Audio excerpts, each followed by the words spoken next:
Que a graça e a paz do nosso Senhor Jesus Cristo esteja com todos, amém? Passando para desejar um dia de paz, de alegria, cheio do Espírito Santo de Deus.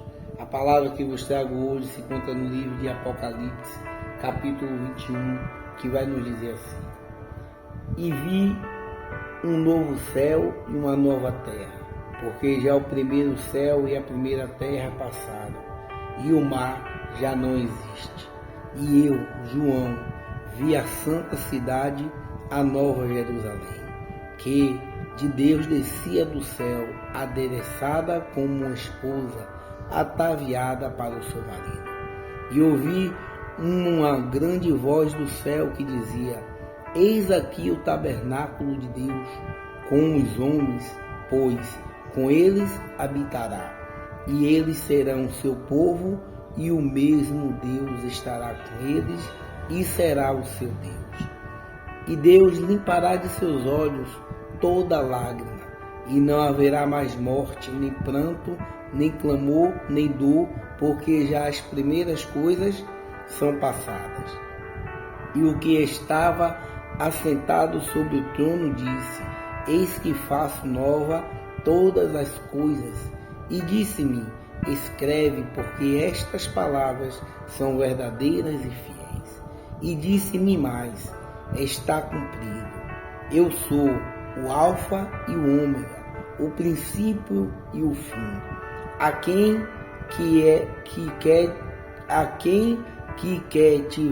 tiver sede de graça, lhe darei da fonte da água da vida.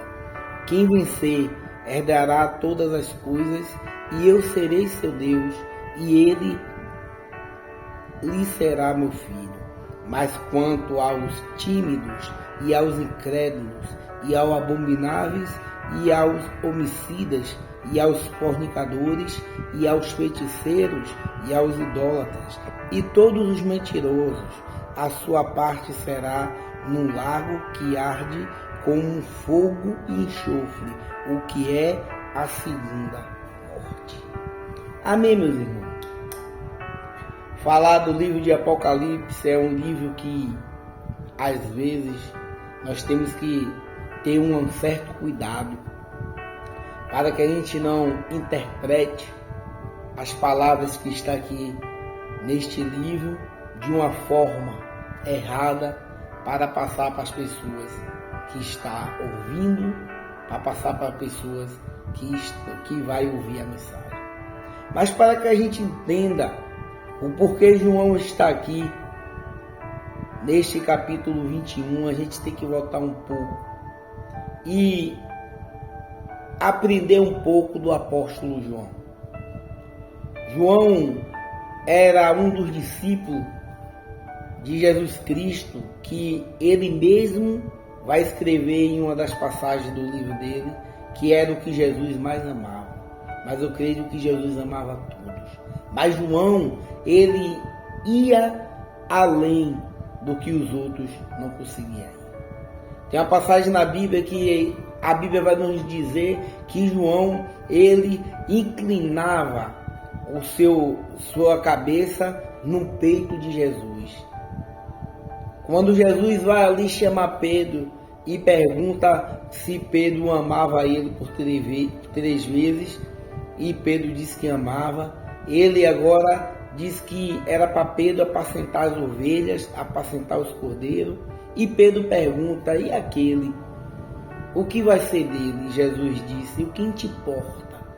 Que ele viva até que eu volte. João é um dos discípulos que a gente grava mais na mente. Quando a gente vai falar dos discípulos, a gente se lembra mais de Pedro, Tiago e João. João era irmão de Tiago, eles eram filhos de Zebedeu.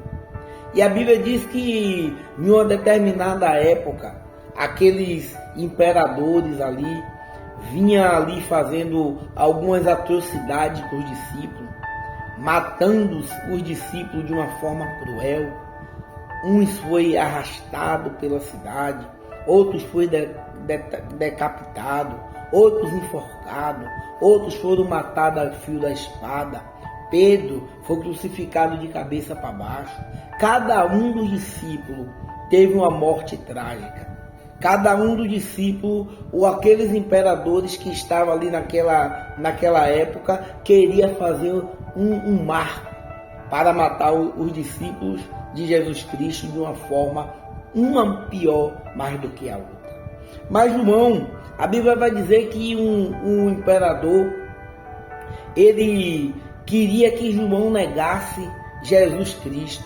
Não queria que João ficasse pregando acerca de Jesus Cristo, acerca da ressurreição. Ele foi o último apóstolo que sobrou, que todos nessa época já tinham sido mortos. E aquele imperador, aquele homem, pegou um tacho, uma bacia, encheu de azeite e ali colocou o velho João. E a Bíblia vai dizer que ele ainda faz a última pergunta para João antes de jogar ele naquela bacia de azeite. E ele vai falar para João, para que João negasse a Jesus Cristo. E ele não nega, e ele coloca João dentro de uma talha, de uma bacia cheia de azeite. E quando coloca o velho João ali, a morte não tem poder sobre ele, porque o azeite que estava em João era maior do que aquele que estava naquela bacia.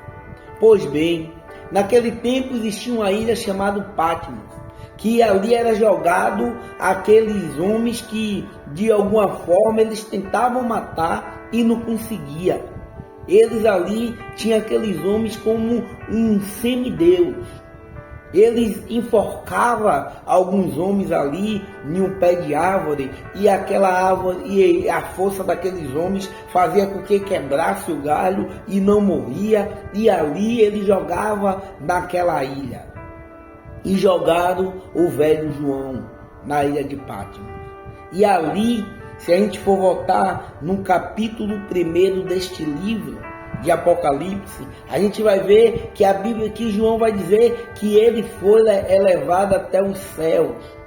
E ali ele viu tudo. E ele viu um anjo falando com ele, uma voz falando com ele, para que ele escrevesse tudo que ele via e ouvia.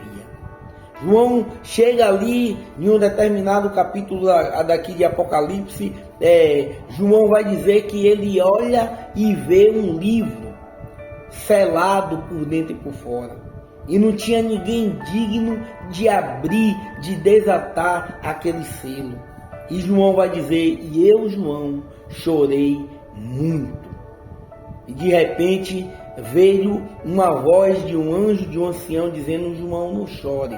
Eis aí, a raiz de Jessé, o leão da tribo de Judá, ele venceu para abrir o livro dos 7 selos. Mas aqui agora no capítulo 21, a Bíblia vai dizer que João viu o novo céu e a nova terra. João ainda está ali arrebatado em sentido e começa a escrever este livro de Apocalipse, que significa revelação. Ele começa a escrever. Tudo que ele vê, ele começa a escrever. E no capítulo 21, a Bíblia vai dizer que João diz, e vi um novo céu e uma nova terra, porque já o primeiro céu e a primeira terra passaram e o mar já não existe. João agora está vendo algo novo. João agora não está vendo mais o céu e a terra como ele via antes. E agora ele vai dizer que já o mar já não existe. E o que eu entendo com isso? A Santa Cidade é a esposa de Cristo, a igreja, bem como a residência dos santos. João agora vê uma cidade nova. E agora ele vai dizer que já o primeiro céu e a primeira terra se passaram e o mar já não existe. E eu, João, vi a santa cidade, a nova Jerusalém, que de Deus descia do céu, adereçada como uma esposa ataviada para seu marido. Observe que agora João compara a santa cidade como a noiva de a nova Jerusalém, que a Deus descia do céu adereçada como uma esposa.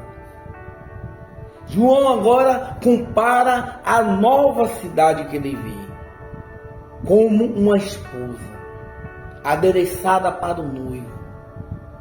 E aqui, meus irmãos, eu começo a entender que o que a palavra está querendo falar para mim e para você é que nós temos que nos tornar uma nova criatura adereçada. Nós temos um endereço certo. Nós temos a cidade santa para morar.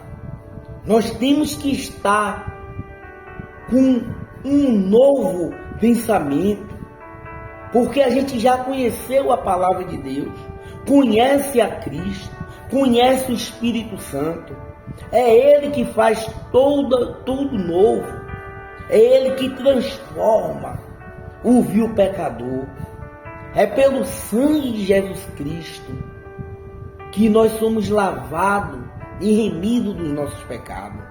João agora está dizendo aqui que agora ele vê uma santa cidade, a nova Jerusalém, que de Deus descia do céu, adereçada como uma esposa ataviada para o seu marido. Que de Deus descia do céu, ataviada ali, endereçada para o seu marido. E ouvi uma grande voz do céu que dizia: eis aqui o tabernáculo de Deus com os homens, pois com eles habitará, e eles serão o seu povo, e o mesmo Deus estará com eles e será o seu Deus. João agora está dizendo aqui que ele ouviu uma grande voz que dizia: eis aqui o tabernáculo de Deus com os homens, pois com eles habitará. O tabernáculo é a descrição que o acompanha sobre a bem-aventurança dos santos. Indica a comunhão inquebrável entre Deus e seu povo, graças à sua presença. Ali não há mais tristeza. Deus proclama a conclusão das coisas novas, bem como a destruição das velhas. A Bíblia vai dizer que agora a descrição que o acompanha sobre a bem-aventurança do santo indica a comunhão inquebrável. Esta comunhão, quando a gente se encontrar na nova cidade, que é a mansão celestial com Deus, não vai ser quebrado. Talvez aqui, nesta terra que nós vivemos, nós estamos ali em uma pegada de comunhão, de intimidade, mas alguma coisa nos faz com que quebre esse relacionamento. Uma ira, uma falta de perdão, uma palavra lançada que não edifica, um olhar para as coisas que não é santa, uma mentira. Aqui é quebrada. Mas quando o noivo vier buscar sua noiva, que é a igreja, nós vamos ter uma comunhão inquebrável entre Deus e o seu povo, graças à sua presença ali. Porque a presença de Deus é santa. Aonde está a presença de Deus, aquele lugar se torna santo. Mesmo que seja uma terra, mas que tenha uma sarça em chamas e não se consumindo. E uma voz dizendo: Moisés, tire a sandália dos teus pés, porque o lugar, a terra que tu está é santa. não porque era terra, não porque aquela sarça estava pegando fogo, mas porque a presença de Deus estava naquele lugar. E a presença de Deus, meus irmãos, tem que estar dentro de nós. Nós temos que levar esta presença aonde quer que nós formos. Aquele lugar se torna santo porque Deus está ali. E mesmo que seja confusão, mesmo que seja de ódio, mesmo que seja de tristeza, se a presença de Deus, nós conseguimos levarmos conosco a presença de Deus para aquele lugar, a tristeza, até a tristeza, salta de alegria. O ódio se torna em amor. A guerra se torna em paz. Porque no mundo tereis aflições, mas tenha de bom ânimo, porque eu venci o mundo e nós venceremos com Cristo Jesus. É a presença que está em nós, é que faz toda a diferença. E esta presença não pode ser quebrada, esta comunhão. Mas a Bíblia continua dizendo: e Deus limpará de seus olhos todas as lágrimas, e não haverá mais morte, nem pranto, nem clamor, nem dor, porque já as primeiras coisas são passadas. Observe, meus irmãos, o que João está dizendo aqui. Primeiro ele fala que ele viu um novo céu e uma nova terra, que o mar já não existe, que agora ele vê uma santa cidade, uma nova Jerusalém, que descia com o endereço certo. Depois ele ouve uma voz que vem do céu que dizia: eis aqui o tabernáculo de Deus com os homens, pois com eles habitará, e eles serão o seu povo, e o mesmo Deus estará com eles e será o seu Deus. Agora ele vai dizer: olha, e Deus limpará de seus olhos todas as lágrimas. Todas as lágrimas que nós colocamos aqui nesta terra. Lágrimas de tristeza, de angústia, lágrimas de saudade.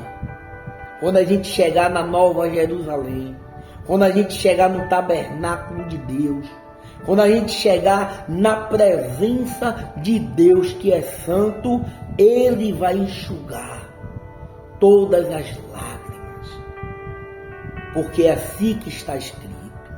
E não haverá mais morte ali, não haverá mais pranto, mais clamor, nem dor, porque tudo isso nós vivemos aqui. Nós sentimos uma dor de cabeça, uma dor no corpo, uma dor de perder um ente querido que ali, enquanto nós estivermos aqui na terra, nunca esta dor vai passar. Porque só quem perdeu um ente querido, aquela pessoa que nós amamos, é quem sabe a dor que sente. E Deus está dizendo aqui, através da palavra dele, que não haverá mais dor, que não haverá mais pranto. Às vezes passa em algum lugar e nós se lembramos daquela pessoa. Às vezes até uma música, algo que nós fazemos para comer e lembramos que aquela pessoa fazia e aquela pessoa gostava. E aí a gente começa a se entristecer aqui, a ter uma dor, a ter ali, a ficar em pranto. Mas a palavra está dizendo que não existirá mais, porque essas coisas já passou, ficou aqui na terra. Ele está dizendo: e Deus limpará de seus olhos todas as lágrimas, e não haverá mais morte, nem pranto, nem clamor, nem dor, porque já as primeiras coisas são passadas. Então nós temos que nos revestir das novas coisas, do novo de Deus, daquilo que Deus tem preparado para cada um de nós. Porque o propósito de nós existirmos aqui nesta terra, a finalidade de nós existirmos aqui, é só glorificar, exaltar o nome do Senhor Jesus Cristo. Esta é a finalidade de nós estamos aqui nesta terra. Porque Deus não fez o inferno para o homem. A Bíblia diz que quando teve aquela guerra que um terço dos anjos caiu do céu, ele teve que colocar em um lugar que foi o inferno. Mas o homem, que por ter o livre-arbítrio, escolhe ir para lá. Porque Deus não fez o inferno para o homem. Deus fez a nova Jerusalém, a cidade santa, um novo tabernáculo. Não tem tristeza, não tem dor, não tem pranto, não tem mais as lágrimas nos olhos. Deus fez o céu para o homem, mas muitas das vezes o homem quer seguir os seus próprios caminhos. E a Bíblia continua dizendo: e o que estava sentado sobre o trono disse: eis que faço nova todas as coisas. E disse-me: escreve, porque estas palavras são verdadeiras e fiéis. Deus proclama a conclusão das coisas novas, bem como a destruição das velhas. Olha, Deus mandou que João escrevesse o que estava sentado sobre o trono. Disse: aqui é Jesus Cristo, que estava sentado sobre o trono, porque ele venceu a morte. Ele venceu e ele agora foi para o seu trono. Como eu falei, João viu o livro e ali ele chorava num lugar que é de alegria, num lugar que é de paz, num lugar que é de gozo. Ali João estava chorando, mas a Bíblia vai dizer que um ancião diz: ei João, não chore, eis aí a raiz de Jessé, o leão da tribo de Judá. Ele venceu para abrir o livro dos 7 selos. Agora ele está ali, sentado no seu trono. E agora diz a João: escreve, eis que faço nova todas as coisas. E é isso que ele quer fazer na minha e na sua vida mesmo. Nova todas as coisas. Aquilo que era velho, aquilo que a gente ficava se martirizando, ele quer agora colocar algo novo nas nossas vidas. Agora ele quer colocar coisas novas nas nossas vidas. E é a nova Jerusalém. É um pensamento diferente. É um comportamento diferente. É umas vestes diferentes. É nós sermos separados daquilo que nos separa de Deus. É viver uma vida em santidade, para que eu e você possa entrar nesse tabernáculo de Deus, na nova Jerusalém. Ele vai dizer para João: e o que estava sentado sobre o trono disse: eis que faço nova todas as coisas. E disse-me: escreve, porque estas palavras são verdadeiras e fiéis. Ele manda que João escreva a palavra, porque é verdadeira e fiel. É a palavra de Deus. Mas ele continua dizendo: e disse mais: está cumprido. Eu sou o Alfa e o Ômega, o princípio e o fim. A quem que tiver sede, de graça lhe darei da fonte da água da vida. Lá naquele encontro que ele teve com aquela mulher samaritana, em João capítulo 4, quando ele vai dizer: mulher, se tu soubesse quem estava lhe pedindo água, era tu que me pediria, porque eu daria para você a água que jorra para a vida eterna. Jesus é esta água. Ele diz em outra passagem: eu sou a água viva que desceu do céu. Ele diz para seu discípulo que dentro de si sairá fonte, rios de água vivas. E agora ele vai dizer aqui: eu sou o alfa e o ômega, o princípio e o fim. A quem quer tiver sede, quem não tem sede, quem não tem sede. Mas essa sede aqui, meus irmãos, não é só de beber um copo d'água, um gole d'água e depois vai passar e vamos ter sede de novo. Mas essa sede aqui é de justiça, é sede de renunciar, é sede de falar da palavra, é sede de mostrar a diferença neste mundo maligno, que ainda há aqueles que não se dobraram diante de Baal, diante das imundícias do mundo. Essa sede aqui é de morar lá no céu, é de ver o rosto de Jesus Cristo, aleluia, como Ele é de crer, mesmo sem ver, mas nós temos que crer que Jesus Cristo é o Senhor e Salvador da nossa vida. Essa sede aqui é de graça, porque a graça dele nos basta, porque o poder dele se aperfeiçoa nas nossas fraquezas.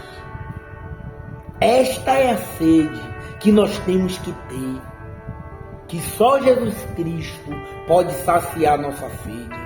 Não sede de ter, de ser egoísta, de querer se assentar nos melhores lugares, de querer ter tudo para si mesmo, de não olhar para o próximo. É sede de ser um servo bom e fiel, de ser um bom pai, um bom filho, um bom marido ou uma boa esposa, você que me ouve, uma boa ovelha. É essa sede que a palavra está dizendo aqui. É sede de fazer o ide, de pregar a palavra, de mostrar, de ensinar todas as coisas que Ele nos mandou, que Ele nos ensinou, porque Ele estará conosco todos os dias, até a consumação do século. É esta sede que nós temos que ter.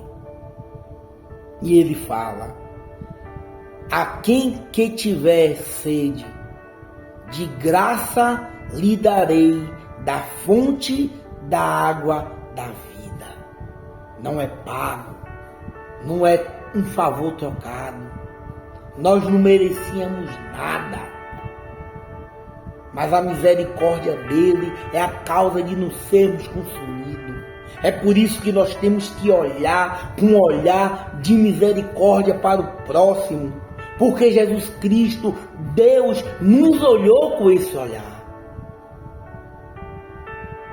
E Ele quer que cada um de nós olhamos para o próximo com este mesmo olhar, com este mesmo sentimento que teve em Cristo Jesus, de não usurpar, de ser igual a Deus, mas Ele se esvaziou, assumindo a forma de homem, de servo, e foi ser obediente até a morte de cruz.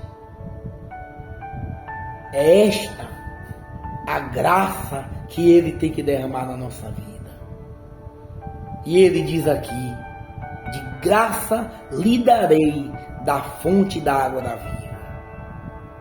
Quem vencer herdará todas as coisas, e eu serei seu Deus, e ele será meu filho. quem vencer. Nós estamos correndo para o alvo. A palavra de Deus diz que nós somos mais do que vencedores, porque estamos em Cristo Jesus. E aqui a palavra está dizendo: quem vencer vai herdar todas essas coisas. Vencer o quê? Este mundo mau, este mundo que já és do maligno. Vencer os sentimentos ruins que brota dentro de cada um de nós. Vencer os pensamentos malignos. Vencer a concupiscência dos olhos. Vencer o desejo da carne. Vencer este desejo maligno que atrai as pessoas, o sistema. Quem vencer aqui nesta terra vai ver uma cidade santa, vai ver uma nova Jerusalém, vai estar como uma noiva adereçada, como uma esposa ataviada para o seu marido. Quem vencer vai receber este passaporte para a cidade santa. Mas ele termina dizendo, do versículo 1, no capítulo 21, do versículo 1 até o versículo 7, ele está nos dando alguns pilares para que eu e você possa entrar na nova Jerusalém, conhecer os novos céus e as novas terras, entrar no tabernáculo, ser o servo de Deus, ele ser o nosso Deus e nós sermos o servo dele, ele ser o nosso Pai e nós sermos o Filho dele. Mas no versículo 8 deste mesmo capítulo, ele vai dizer assim: mas quanto os tímidos, os incrédulos, e os abomináveis, e os homicidas, e os fornicadores, e os feiticeiros, e os idólatras, e a todos os mentirosos, e a sua parte será no lago que arde como fogo e enxofre, o que é a segunda morte. Tímido, coragem e resistência paciente são indispensáveis ao conflito entre o cordeiro e o dragão. Incrédulo é o oposto de fiel. Abomináveis significa poluídos pela abominação da terra. Feiticeiros, o grego literal refere-se àqueles que traficam drogas. Mentirosos são aqueles que se desviam da verdade e juntam-se aos enganadores. Esses aqui é os que vão ficar de fora. Olha o destino de cada um. Eu falei tímido, coragem e resistência paciente são indispensáveis no conflito do cordeiro e o dragão.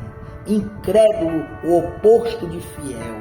Abomináveis significa poluído pelas abominações desta terra, sendo ali sujo, sendo contaminado pelo pecado. Feiticeiros aqui, ele vai falar que no grego literal refere-se àqueles que traficam drogas. Mentirosos são aqueles que se desvia da verdade e junta-se aos enganadores. Mentirosos é o que não dá ouvido à verdade, que é a palavra de Deus. Esses daqui será lançado no lago que arde como fogo e enxofre, o que é a segunda morte. A primeira morte é essa aqui da terra. Se não tiver o nome escrito no livro da vida, estará jogado no lago de fogo e enxofre. que é a segunda morte, e esta morte é eterna. Meus irmãos, que esta palavra possa fazer uma bela reflexão sobre aquilo que nós estamos fazendo aqui na terra. Do versículo 1, como eu falei, ao 7, ele vai dar alguns pilares para que a gente vença e entre na Nova Jerusalém. Mas no versículo 8, ele vai dizer que os tímidos, eu não vou porque eu não sei falar, eu sou tímido para fazer a obra de Deus, mas para qualquer outra coisa a pessoa vai e faz. Os incrédulos, eu só acredito se eu ver. Esse tempo já passou, não é assim não. E os abomináveis, aqueles que deixam ser contaminados pela poluição deste mundo, os homicidas, aqueles também que começam a matar os sonhos que Deus tem para as vidas dele e para a vida de outras pessoas, os fornicadores, os que usam o seu corpo, que é o templo do Espírito Santo, para profanar as coisas santas de Deus, os feiticeiros e os idólatras. Os idólatras, todo mundo sabe o que é. Não só que idolatra santos, mas idolatra tudo aquilo e coloca na frente das coisas de Deus. E todos os mentirosos.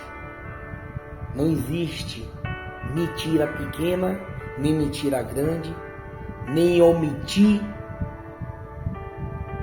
nem aquilo que tem que ficar escondido. Mentira é mentira, e o pai da mentira é o diabo. A sua parte será no lago que arde como fogo e enxofre, o que é a segunda morte. Que esta palavra possa fazer guarita nos seus corações. Que o Espírito Santo de Deus possa completar o que faltou nesta palavra. Que o Senhor Jesus Cristo nos dê um dia abençoado. Em nome de Jesus.